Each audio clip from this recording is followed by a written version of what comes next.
En una rodada anterior sobre los puertos de montaña, estuvimos hablando sobre el desnivel y el porcentaje de inclinación. ¿Pero qué es esto? ¿Cómo se lee? ¿Y qué significan estos términos?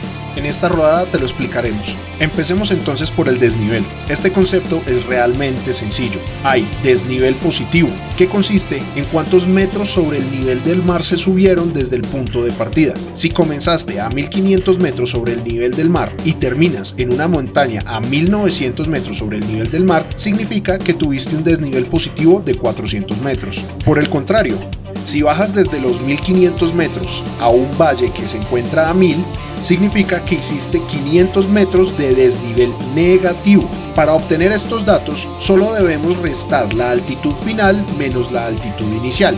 La distancia recorrida para llegar a estos puntos es indiferente para obtener la cuenta del desnivel.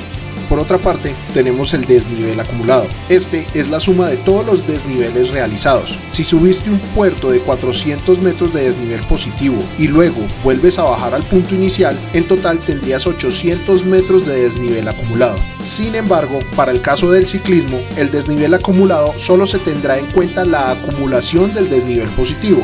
Esta medición te servirá para saber qué tan difícil fue la rodada. Entre mayor sea el desnivel positivo acumulado, quiere decir que tu rodada tuvo un nivel de dificultad alto. El porcentaje de inclinación te servirá para saber qué tan difícil es cada una de las subidas que vas a realizar. Entre más alto sea el porcentaje obtenido, significa que la subida es más pronunciada y difícil de enfrentar. Para obtener este porcentaje, usamos una fórmula sencilla, donde requerimos los metros verticales, o el desnivel positivo acumulado, y los metros totales recorridos, para dividirlos entre sí y luego multiplicarlos por 100. Entonces, si subimos 800 metros en 10 kilómetros, significa que al hacer la división nos dará que el porcentaje de inclinación corresponde al 8%, una ruta con un nivel de dificultad considerable, mientras que si hacemos la operación con los mismos 800 metros recorridos en 100 kilómetros nos dará un resultado inferior al 1%, lo que significa que fue un recorrido plano.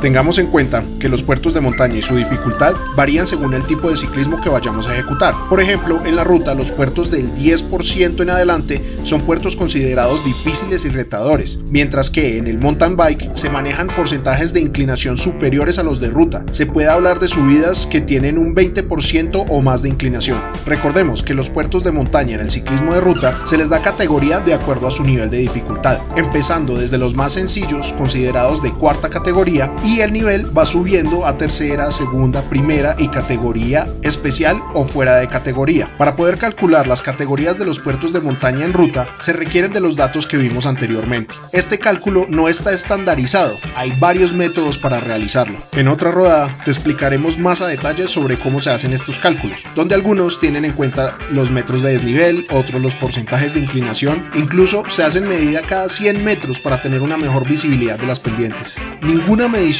tiene en cuenta la altitud donde se realiza el alto, lo que influye en el nivel de oxígeno del ambiente y afecta el rendimiento de los deportistas. Esto es lo que hace que nuestros escarabajos sean tan fuertes y tengan grandes capacidades para escalar. Tengamos en cuenta que los colombianos entrenan por encima de los 2500 metros sobre el nivel del mar. Esperamos que te haya servido esta información y cuando veas una competencia o vayas a participar en una, puedas entender mejor cómo serán los retos y puedas prepararte para enfrentarlos.